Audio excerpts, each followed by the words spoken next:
মুজিববাদীদের ষড়যন্ত্র এখনো শেষ হয়নি। গোপালগঞ্জে এখনো মুজিববাদীদের আস্তানা ঘেরে রয়েছে। মুজিববাদীরা এখনো বাংলাদেশের বিভিন্ন জায়গায় সক্রিয় রয়েছে। এই মুজিববাদ একটি আদর্শ। শুধু আইনি ভাবে এই মুজিববাদের মোকাবেলা করা যাবে না। আমাদেরকে অর্থনৈতিকভাবে, রাজনৈতিকভাবে, সাংস্কৃতিকভাবে এই মুজিববাদের কোমর ভেঙে দিতে হবে। বাংলাদেশে জাতিসংঘের মানবাধিকার কমিশনের অফিস হবে। রাজনৈতিক দলগুলোকে আলোচনার বাইরে রেখে অন্তর্বর্তীকালীন সরকার এই সিদ্ধান্ত নিতে পারে না। ভাইরা আমার, জুলাই সনদ এবং জুলাই ঘোষণাপত্র নিছক কোনো ইতিহাসের দলিল না হয়ে বাংলাদেশের মানুষের মুক্তির সনদ সেখানে লিপিবদ্ধ থাকতে হবে। মৌলিক সংস্কারের ভিত্তিতে জুলাই সনদ প্রণয়ন করে সেটাকে সুরক্ষা দিয়ে বাস্তবায়নের জন্য লিগ্যাল ফ্রেমওয়ার্ক অর্ডারের মধ্য দিয়ে এলএফ করে সেটাকে বাস্তবায়ন করতে হবে। 2024 সালের ছাত্র জনতার অভ্যুত্থান পরবর্তী এই নতুন বাংলাদেশে বাংলাদেশ জামায়াত ইসলামী কর্তৃক আয়োজিত আজকের এই জাতীয় সমাবেশে বাংলাদেশের ছাত্র জনতা, আমার অভ্যুত্থানের সহযোদ্ধা, জাতীয় নেতৃবৃন্দ সকলকে জাতীয় নাগরিক পার্টি এনসিপির পক্ষ থেকে সশ্রদ্ধ সালাম। আসসালামু আলাইকুম ওয়া রাহমাতুল্লাহ। সংগ্রামী সহযোদ্ধারা, অভ্যুত্থানের 1 জুলাই পেরিয়ে আমরা আরেক জুলাই এসে উপস্থিত হয়েছি, কিন্তু বাংলাদেশ থেকে মুজিববাদীদের ষড়যন্ত্র এখনো শেষ হয়নি। গোপালগঞ্জে এখনো মুজিববাদীদের আস্তানা ঘেরে রয়েছে। মুজিববাদীরা এখনো বাংলাদেশের বিভিন্ন জায়গায় সক্রিয় রয়েছে। এই মুজিববাদ একটি আদর্শ। শুধু আইনি ভাবে এই মুজিববাদের মোকাবেলা করা যাবে না। আমাদেরকে অর্থনৈতিকভাবে, রাজনৈতিকভাবে, সাংস্কৃতিকভাবে এই মুজিববাদের কোমর ভেঙে দিতে হবে।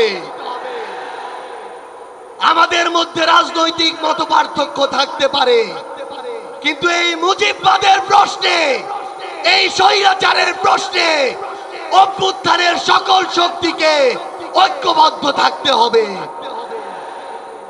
সংগ্রামী সহযোদ্ধারা, এই বাংলাদেশে আবারও নতুন করে মুজিববাদী, ভারতপন্থী শক্তিগুলো এখন সক্রিয় হচ্ছে।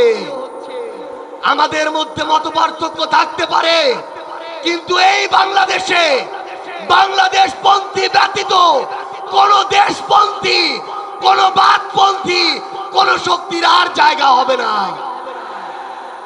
সংগ্রামী সহযোদ্ধারা, এই বাংলাদেশে আর ভারতীয় আধিপত্যবাদের জায়গা হতে দেয়া যাবে না। অন্য যে কোনো দেশের নামের কোন আধিপত্যবাদের জায়গা এই বাংলাদেশে হতে দেয়া যাবে না। সংগ্রামী সহযোদ্ধারা, হাজারের অধিক ছাত্র জনতা জীবন দিয়েছে। আমার হাজার হাজার সহযোদ্ধা আজকে আমার সামনে রয়েছে। আমাদের একটা আকাঙ্ক্ষা ছিল, গত জুলাইয়ে, ওই আগস্টের 5 তারিখে আমাদের যেই স্বপ্ন ছিল, আরেক আগস্ট আসতে চলেছে, আমাদের সেই স্বপ্নগুলো পূরণ হয়নি। অন্তর্বর্তীকালীন সরকারের কাছে আমরা সুশীল সরকারের ভূমিকা চাই না। আমরা তাদেরকে অভ্যুত্থান পরবর্তী সরকারের ভূমিকায় দেখতে চাই। আমরা স্পষ্ট করে বলতে চাই, অভ্যুত্থান পরবর্তী বাংলাদেশে আমাদের বিচার লাগবে। এই বাংলাদেশে খুনি হাসিনার বিচার হতেই হবে। খুনি হাসিনার বিচারের রায় হতেই হবে। খুনি হাসিনার বিচারের রায়ের কার্যকর আমরা দেখতে চাই। আমরা স্পষ্ট করে বলতে চাই, এই বাংলাদেশে বিচার বিভাগকে কোন দলের বিচার বিভাগ হিসেবে আমরা দেখতে চাই না। আইন শৃঙ্খলা রক্ষাকারী বাহিনীকে ক্ষমতার তোষামত করা বাহিনী হিসাবে আমরা দেখতে চাই না।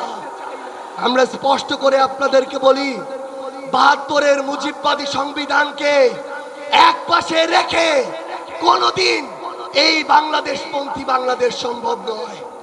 আমাদের নতুন সংবিধান লাগবে, আমাদের গণপরিষদ নির্বাচন লাগবে, আমাদের নারীদের অধিকার আমাদের নিশ্চিত করতে হবে, আমাদের সংখ্যালঘু ভাই বোনদের অধিকার আমাদের নিশ্চিত করতে হবে।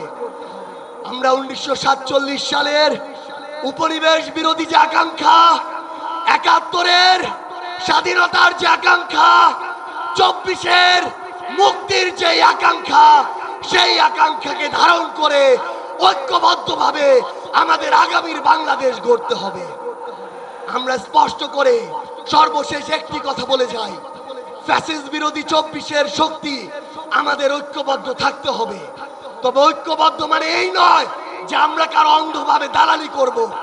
কেউ যদি চাঁদাবাজি করে আমরা সেটা মুখের উপরে বলবো, কেউ যদি সিন্ডিকেট চালায় আমরা সেটাও বলবো, কেউ যদি দখলদারিত্ব করে আমরা সেটাও বলবো।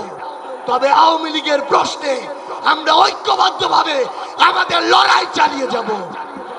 সংগ্রামী সহযোদ্ধারা, রাজনীতিতে প্রতিদ্বন্দ্বিতা থাকবে, প্রতিযোগিতা থাকবে, কিন্তু রাজনীতির যে সৌন্দর্য, এই সৌন্দর্য যেন আমরা ধারণ করি, তাহলেই আগামীর বাংলাদেশ সামনের দিকে এগিয়ে যাবে। রাজনৈতিক প্রতিদ্বন্দ্বিতা যেন ব্যক্তি আক্রমণে কোনোদিন রূপ না নেয়। ইনশাআল্লাহ ফ্যাসিস্ট বিরোধী ২৪-এর শক্তি ঐক্যবদ্ধভাবে আমরা আগামীর বাংলাদেশ গড়ে তুলব। আপনাদের সাথে আমাদের আবারও দেখা হবে লড়াইয়ের রাজপথে অথবা বিজয়ে। ইনকিলাব জিন্দাবাদ।